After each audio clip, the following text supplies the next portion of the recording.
If you wanted to stop Africa from becoming a superpower, you wouldn't have to invent a new strategy.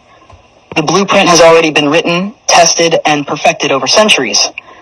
You'd start by making sure Africa never unites. The easiest way to do that is by keeping people divided along ethnic, tribal, and religious lines. If they ever start working together, remind them of past grievances. Stoke old wounds. Fund separatist movements. Keep border disputes unresolved. Make sure every time they take one step forward, they take 2 steps back because they're too busy fighting each other.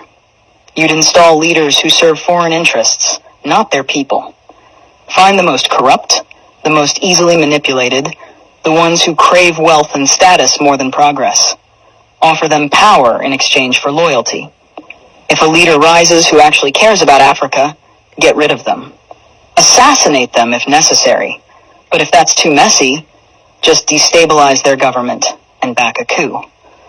If they talk about nationalizing resources, make an example out of them. If they try to unite Africa, take them out before the idea spreads. You'd keep Africa economically weak by making sure it never industrializes. Let them export raw materials, but never process them themselves. Control the mines, the oil fields, the rare earth minerals. Keep them selling cheap and buying expensive. If a country tries to break free and build its own industries, sabotage it. Place sanctions, destabilize its currency, fund local opposition, crash its economy. If that doesn't work, orchestrate a civil war. People can't build when they're too busy trying to survive. You'd make sure their education system produces workers, not innovators. Teach them history that glorifies their oppressors.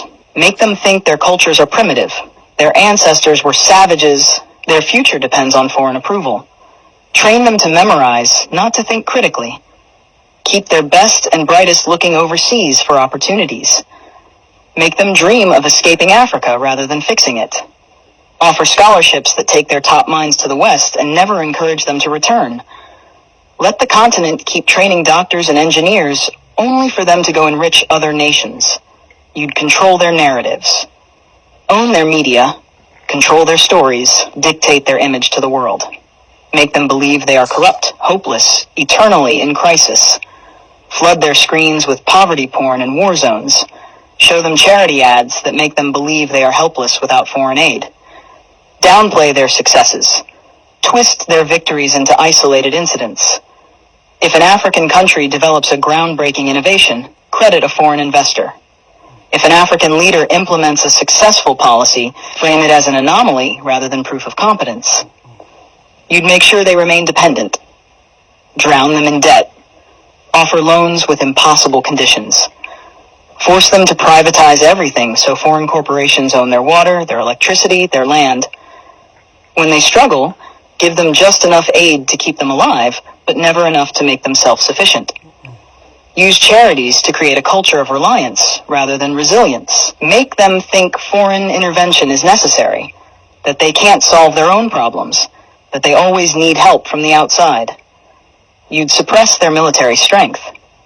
Keep their armies weak, their defense industries non-existent.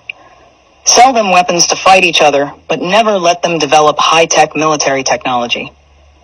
If a country tries to build a strong defense system, accuse them of being a threat to stability. Make sure they always need foreign peacekeepers, foreign military bases, foreign advisors controlling their security. Keep them vulnerable to invasion, coups, and foreign interference. The formula is simple. Divide, corrupt, exploit, miseducate, control. Keep them fighting each other. Keep them looking outside for solutions.